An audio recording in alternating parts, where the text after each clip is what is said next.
Misahin ko nahulog. Pulutin mo. What seems to be the problem? Chemistry. Astrud. Chemistry. Astrud. Chemistry. May idea ako dyan. Si Astrud. Wow mo. Chemistry. Saan ba sa chemistry? Uy, Balancing.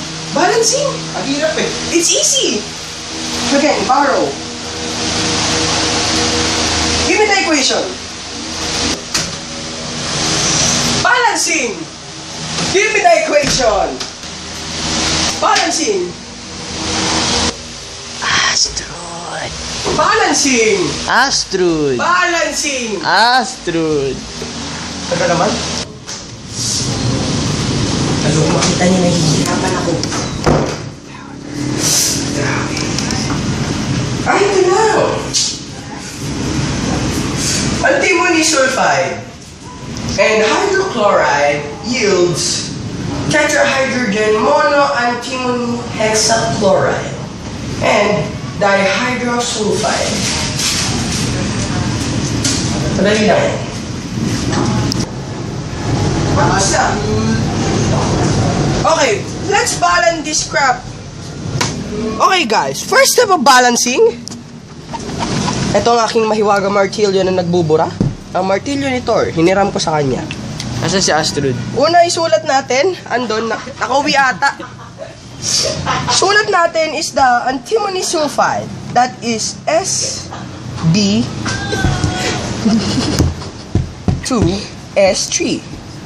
That is antimony sulfide. Antimony. Kasi yung ganun.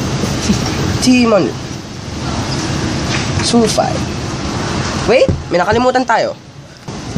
Ang mahiwagang martilyo!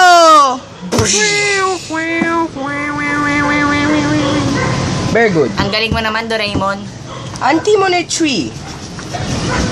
Kung ating nakikita. Ano ba naman yan? Nagkakamali na nga ako eh. Tara na, Nobita. Okay, antimony tree and sulfide.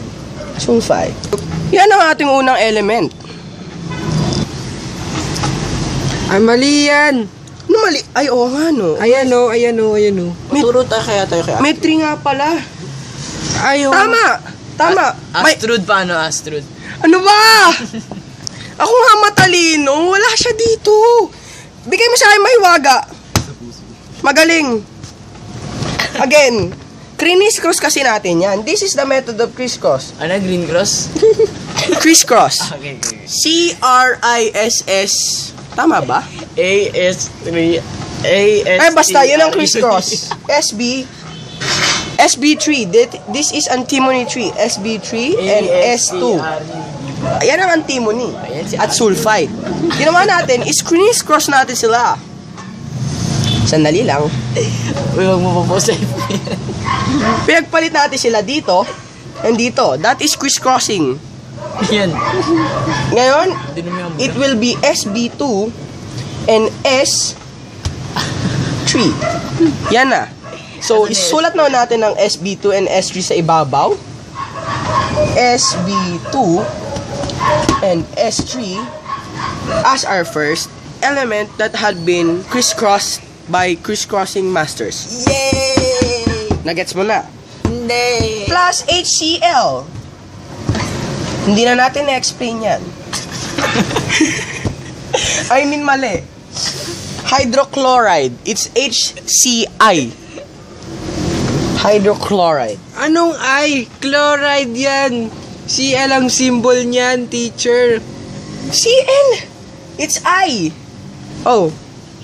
I was wrong. Walang CI. Good.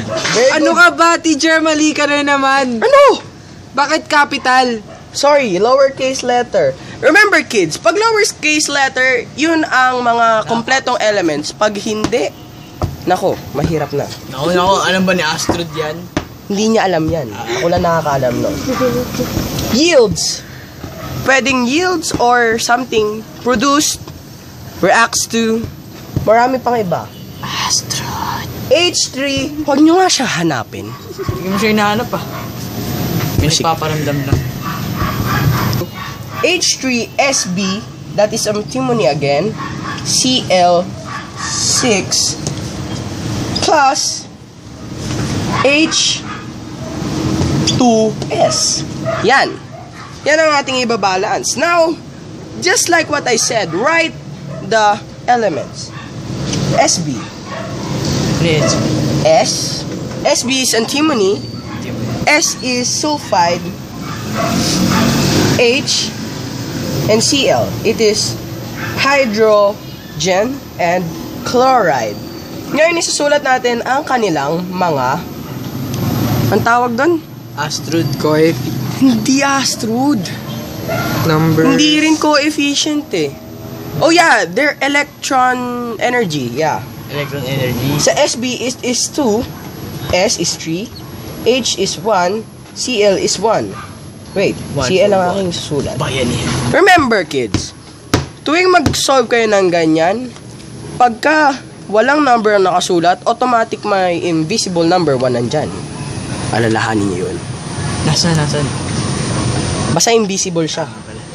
Okay, sa kabilang side is H3, S, SB, Cl, H, and S. Again, susulat ulit natin ang kanilang mga Go, energy. Astrud. It is 3, 1, Ano ka ba, Pierre? Hindi nga daw Astrud. Hindi naman ako si Pierre eh. and O si 1. Cox. Si Cox ka ba? Okay. Okay, Astrud. Wait, kung makikita nyo, isa lang ang H dito sa kabila at Ano? dito dalawa. Di ba nakita nyo yun? Bawasan mo. Hindi babawasan. Bawasan mo. Maraming gumagawa, pinagpa-plus na nila sa simula. Pero sa akin, hindi ko ipagpa-plus. Galing mo talaga, Astrud. Galing natin. Wala siya. Forces. Remember, now, sa balancing, kailangan silang mag-balance per element. Kailangan ba natin ng timbangan? Hindi. Cosine ang tawag doon. Ang galing, Astrud. Nasa gilid. Ngayon, lalagyan natin sila ng cosines. Para i-balance natin ang SB2 and S3, ang cosine na ilalagay ko is 3. Sa HCl, it will be 36. Ay. Teka. Yan. Sa H3SB, it will be 6. At sa H2S, 9. Okay. Ganito ang ating gagawin. I-multiply natin ang 3 sa SB2 at S3, it will be... Dahil wala na daw tayong oras na sabi ng direktor, lalagay ko na lahat. It will be 6 and it will be 9. Sa sunod, 36 at 36. Ngayon, dito naman sa sunod is... Paliwanag mo naman. Ipapaliwanag ko. Minultiply ko siya per number. It is the distribution. Dinistribute ko ang 3 sa So, SB. ganito po siya, 6 times 3, ganon. Yeah, ganon. Tama. Very good. Nakikinig ka. Hindi ka tama. tulad ng dalawa mong classmate, walang utak. Ang tsaka naman yan, te. Ang tsaka niyan, oo, talaga. Okay, mamultiply natin ang 6 sa 3, kagaya nga nasabi ni Maynard. It will be Bowie. 18. 18, 6. Wait, hindi natin mabasa ang 6. Ilagay mo si Bowie. 36. At sa kabila, it will be 9 times 2 is 18. Si Astrud. And 9 times S is Bowie. 9. Okay. Kung nating nakikita is 18 at 8, dalawang 18 ang dalawang H. Hindi siya nagmamatch sa 36. Ngayon, dito natin lalagay na pagpa-plus natin itong dalawa. Mahiwagang pamalo, Ano? burahin. Si Bowie. Okay? Ilalagay ko na lang ang ating mga given. Ito wala. Yes. Kung inyo nakikita, pinag-plus natin ng 18, H18 at sa H18, so magiging 36 to. Ang SB natin ay dapat 6. Ano? Ang ating CL ay dapat 36. At ang S ay 9. Same with here. Kasi kanina, di ba ganito? 6, 9, Di naman. 36, Ang galing niyo po, Master. 36. Grabe, ako talaga si Ay, eto na ang final answer.